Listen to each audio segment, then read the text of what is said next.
Civil जज बनने के बाद या सिविल जज बनने के दौरान आपके लिए बहुत ही महत्वपूर्ण है वह टॉपिक है प्लेंट, अर्थात एक प्लेंट को हम कैसे लिखेंगे, उसमें कंटेंट्स क्या होंगे, उसके WS में हम क्या लिखेंगे और इशू कैसे फ्रेम करेंगे। अर्थात 40 नंबर का जो क्वेश्चन है, इस क्वेश्चन को आप किस तरीके से 40 नंबर में 35 नंबर लाने के लिए आपको क्या क्या करना पड़ेगा, आज हम यही बताने जा रहे हैं आपको। सारे स्टूडेंट बहुत ध्यानपूर्वक इस बात को सुनिए। आप बड़े भाग्यशाली हैं, आपको कोई बता रहा है। कभी किसी ज़माने में लोगों को कोई बताने वाला नहीं था, वो जानना चाहते थे। आज लोग बताने वाले लोग, जानने वाले ही कम हैं। तो आइए शुरू करते हैं। Institution of the suit. What is the institution of the suit?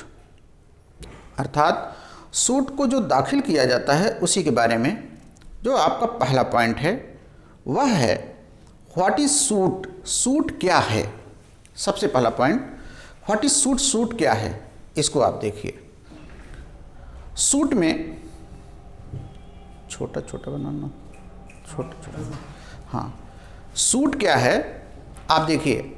Ordinary, ये suit is a civil proceeding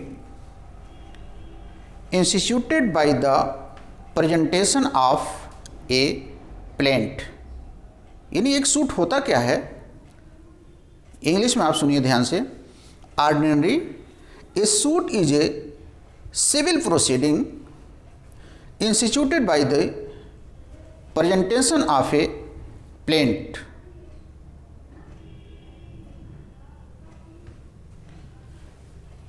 It was decided in the case of Hans Raj बनाम DME इलेक्ट्रिक ट्राम्बेज कंपनी 1933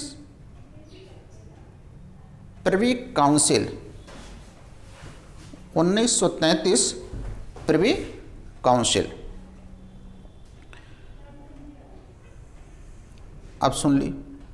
समान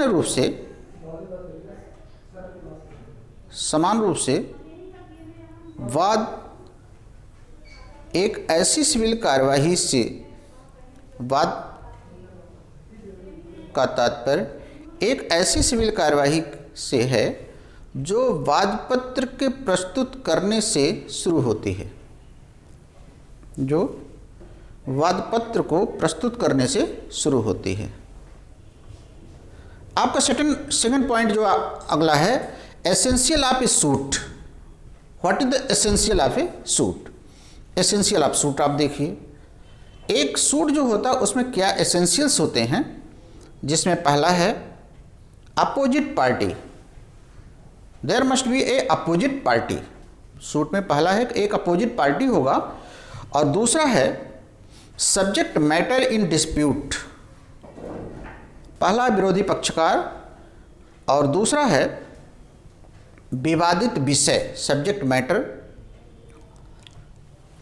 और तीसरा है कॉज ऑफ एक्शन, बाद कारण, और चौथा है रिलीफ पार्ट, अनुतोष। ये 4 पार्ट होते हैं आपके एक सूट में। पहला है अपोजिट पार्टी, दूसरा है सब्जेक्ट मैटर इन डिस्प्यूट, और तीसरा है काज ऑफ एक्शन, और चौथा है रिलीफ।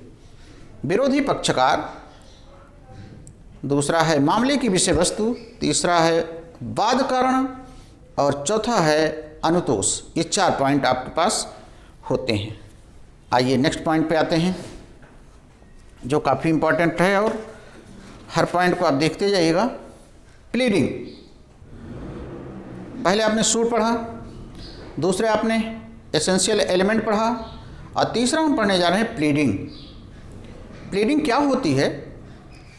ऑर्डर 6 रूल 1 प्लीडिंग को स्पष्ट करता है, जो कहता है प्लीडिंग शैल मीन प्लेंट और रिटन स्टेटमेंट। प्लीडिंग का मतलब होता है वाद पत्र या लिखित कथन। अभिवचन से वाद पत्र या लिखित कथन जाना जाता है। प्लीडिंग शैल मीन्स प्लेन और रिटन स्टेटमेंट। ये टॉपिक आपने पढ़ लिया, प्लीडिंग क्या होता है। अब आगे पढ़ते हैं ऑब्जेक्ट ऑफ प्लीडिंग। प्लीडिंग का ऑब्जेक्ट क्या होता है, ये देखिए। प्लीडिंग का ऑब्जेक्ट है निश्चित वाद पदों के अंदर विषय वस्तु को बांधना। Object of the pleading to concise way, to write the concise way of the subject matter.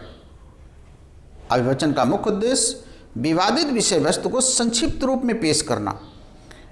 Pleading means to write the subject matter in dispute in concise way, मतलब एक संक्षिप्त रूप से उनकी बात को आप अपने बात पत्र में लिखिए,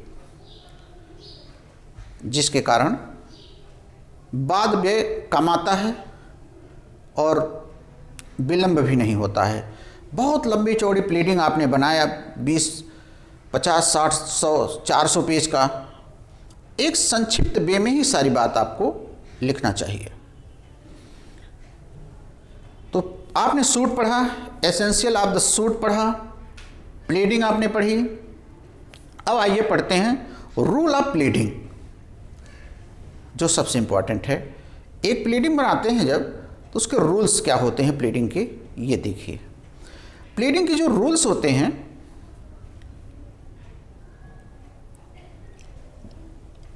एक प्लीडिंग के दो नियम होते हैं। पहला है बेसिक रूल्स और दूसरा है स्पेशल रूल। पहला है बेसिक रूल और दूसरा है स्पेशल रूल। प्लीडिंग लिखते समय जिन जिन बातों का ध्यान रखना है आप देखिए। निम्नलिखित रूप में एक सिविल प्रोसीजर कोड के अंतर्गत सारे कानूनों का पालन करते हुए एक प्लीडिंग तैयार करने में निम्नलिखित नियमों का पालन करना चाहिए आपको, जिसमें पहला, सब नोट करते जाइएगा, एक भी छोड़ेंगे तो आपके लिए दिक्कत होगी। Every pleading must state fact and not law. अभिवचन में केवल तथ्यों का कथन किया जाना चाहिए, न कि विधि का। अभिवचन में केवल तथ्यों का कथन किया जाना चाहिए, न कि विधि का। Every pleadings must state fact and not law. अब आते हैं सेकंड पॉइंट पे, या इसके बारे में थोड़ा सा बता दें। जब भी कोई प्लीडिंग तैयार की जाती है, जज के सामने आप भेजते हैं, तो उसमें केवल फैक्ट का उल्लेख करिए और उसमें लॉ का उल्लेख मत करिए, क्योंकि आप लॉ के जानकार नहीं है। लॉ तो विशेषज्ञ अप्लाई करेगा और जज अपना अप्लाई करेगा, कौन सा लॉ होगा। आप कहानी लिख दीजिए कि 1 लाख में सौदा तय हुआ, 50,000 हमने दिया, शेष 50,000 देने के लिए तैयार हैं, फिर भी प्लाट हमारे पक्ष में नहीं लिखा जा रहा है, इतना आप लिख दीजिए। इसमें आपको ये नहीं लिखने की ज़रूरत है कि आप स्पेसिफिक रिलीफ एक्ट के तहत सेक्शन 14 में इनके खिलाफ एक्शन लीजिए, सेक्शन 73 कॉन्ट्रैक्ट एक्ट के तहत इनके एक्शन लीजिए, ये नहीं लिखना चाहिए। आप ऐसा मत लिखिए, क्योंकि सेक्शन आपको पता नहीं है कौन सा क्या अप्लाई है, और लिख देंगे तो फिर दूसरे बात नहीं हो पाएगी। तो प्लीडिंग में केवल फैक्ट और केवल फैक्ट की बात आप करिए। सेकंड रूल्स प्लीडिंग की, प्रत्येक अभिवचन में, प्रत्येक प्लीडिंग में ओनली सब्सटेंटिव फैक्ट का उल्लेख किया जाना चाहिए। ओनली सब्सटेंटिव, सारवान तथ्यों का उल्लेख करिए। प्रत्येक अभिवचन में एक सारवान तथ्यों का और केवल सारवान तथ्यों का ही कथन किया जाना चाहिए। Every pleading must be stated only substantive fact, not any other fact. अर्थात केवल मौलिक विषयों का उल्लेख करिए, बाकी अन्य विषयों का उल्लेख अपने प्लीडिंग में कतई मत करिए। ये पॉइंट आपने पढ़ा। दूसरा रूल्स, दूसरा सारवान तथ्यों क्या मतलब है, जिन पर आपका मामला पूरा का पूरा आधारित है, वही बात आप केवल लिखिए। लेकिन इस नियम के कुछ अपवाद हैं। ऐसे नियम के कुछ अपवाद हैं। जैसे कंडीशन प्रीसीडेंट